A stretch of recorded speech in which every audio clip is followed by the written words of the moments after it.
Well, I am a retired record producer. My body of production work goes from 1987 till 2009. Songwriter, musician, engineer, mixer. I was a musician when I was very young. And I started a rock band, 1965 to 1972, and developed a real love of playing in a band and so forth. But when it's time to go to college, we split up, and I decided to go on the other side of the glass. I didn't know what I was doing. I just guessed, right? I thought that maybe we weren't sophisticated enough musicians to carry on and do something original. The only path there was to be in a cover band and stay in my hometown. Now, there were no schools for me when I just decided to go on the technical side. So I could only go to a recording studio and knock on the door and ask for a job. They said yes, so I guess it was good. Del Casher's California Recording Studios in Hollywood, which was a very long ways spiritually from my town of La Crescenta, California. But I started cleaning and sweeping, and they needed me to do the lower level sessions of voiceovers and supermarket commercials and things like that. Actually, I eventually, at this California Recorders, I did a lot of music, and eventually I took a job at Soundcastle Studios, which was just starting out, and there was only the owner and me and a secretary. Buddy King was the owner, and we wanted to make it a world-class studio. So we tried to make it the best, and we tried to get the good clients in that were making big records. And we slowly, over several years, started to make that happen. And it went on, and it did very well. Jeff Lynne showed up for a demo session, and I engineered for him, and I made it sound like a Jeff Lynne session for ELO. And we recorded one song called Hold On Tight. Right. We took a day and a half, and it was mostly Jeff and I just making it work out with very little resources, because he hadn't come there to record. He had come there just to work on his 2-track tapes. But that song became the big single from his album he was making, and it went all over the world. And he came back the next year and said, "Okay, we're going to make our next album in Amsterdam, right, and we want you to engineer." Yes. It was big to go independent. It was big to be the have the responsibility of engineering Jeff and his ideas, and trying to contribute what I could. And it took a year or something, with breaks, of course. Some of the breaks I didn't get to fly home to Los Angeles and see my 2-year-old daughter. Some of them I did fly home, but it was exhausting. Of course. First of all, the schools are doing a great job. I've encountered, from this type of school over in LA and in the States, I've encountered the students. I hired one who worked for me for several years. The knowledge is incredible, and somehow the experience the kids have with session work, the way the hierarchies and the politics of a session and how to behave It's brilliant. We had to learn that ourselves, and I think the schools are doing a great job at that.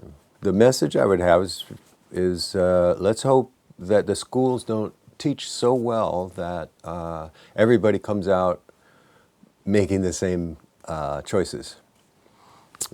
It's important for the students to know, after they know the first lessons, to take the second lesson, which would be now make it your own. Right. Well, in 1984, I was doing a second ELO album in the Caribbean at Compass Point, and I was trading my time with LA, working with the Jacksons on an album they were making. I was engineering for that. And during those sessions, Michael would come by sometimes. And one of the times he came by, he brought a tape from his home studio. And it was Michael and Freddie Mercury. Okay. Doing State of Shock. And Michael was playing the snare drum and yelling, and Freddie Mercury was on the mic singing State of Shock, and it was glorious. And they had David Williams playing the rock guitar sound. And it was a very crude demo, and it was full of rock. It was beautiful. It was full of life. And Michael hadn't really heard it mixed right. So he said, "Billy, just mix this."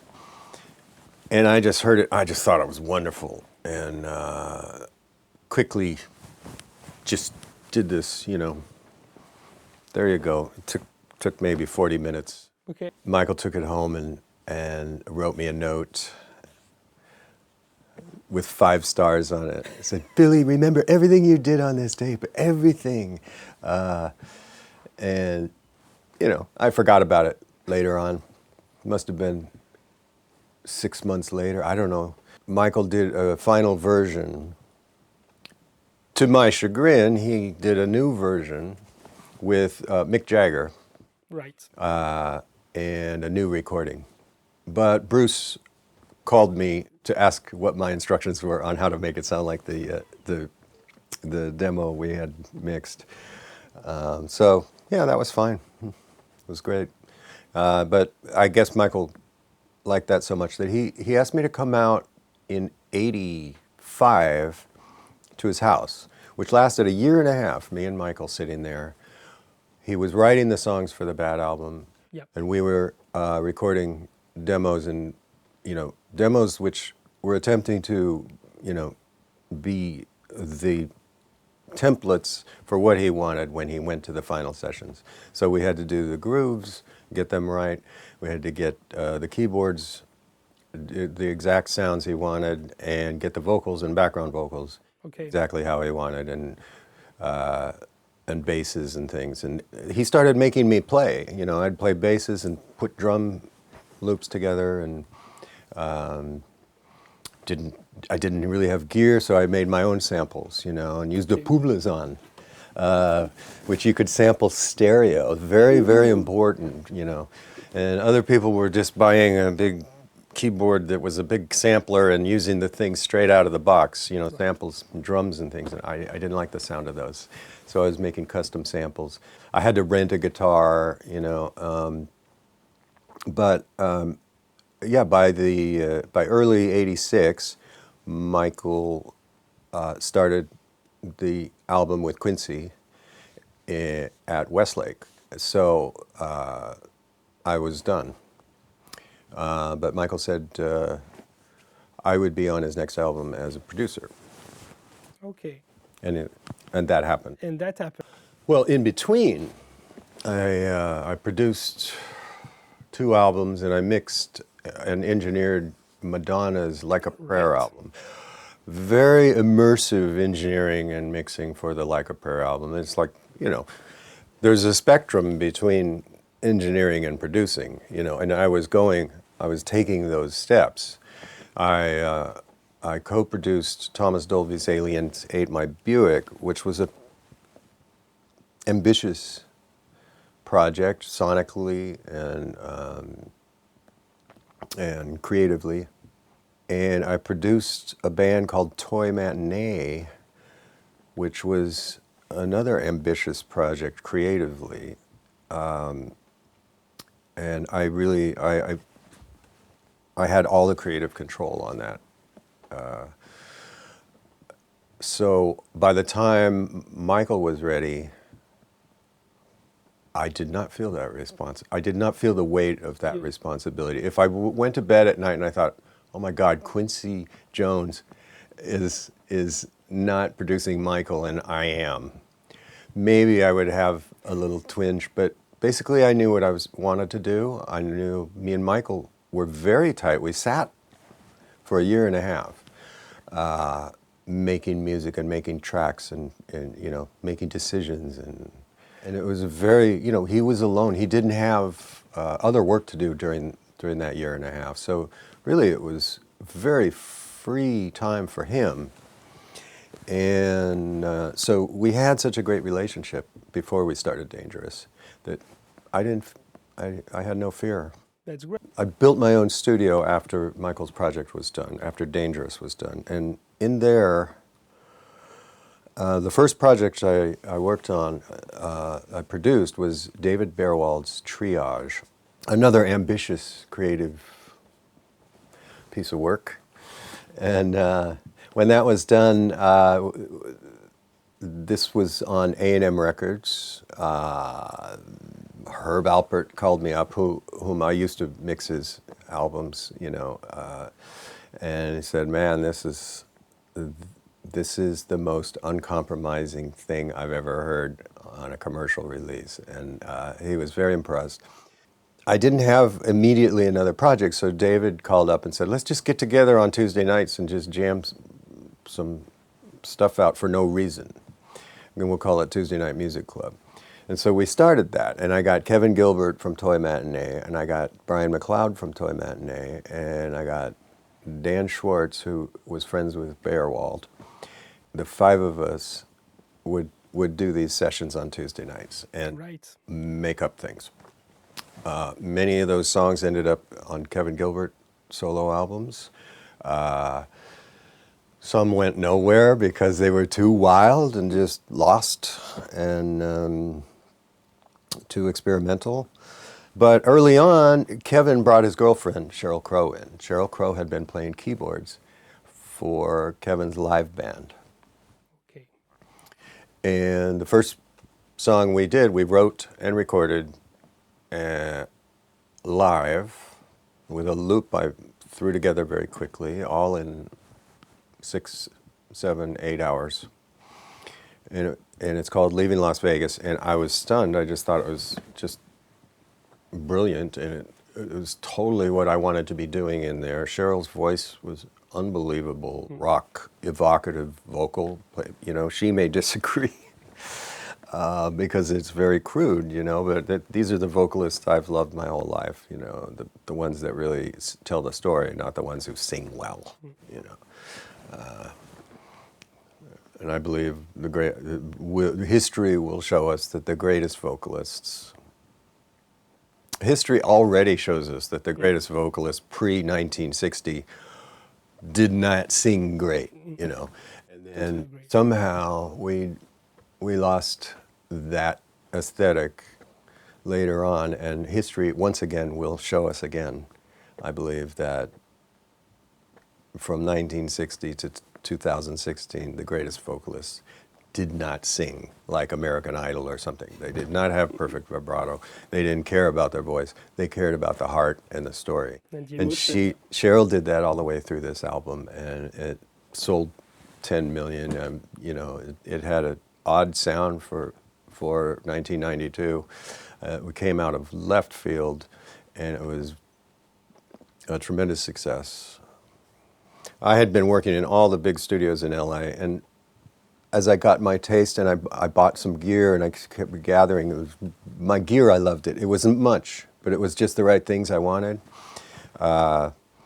Sometimes I wouldn't even use the console, you see. I'd be renting things or using things that I owned, and have my own racks and says, why am I here? Why am I doing this?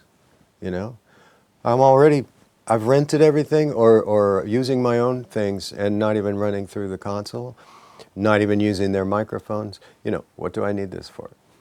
I think more people making music is better.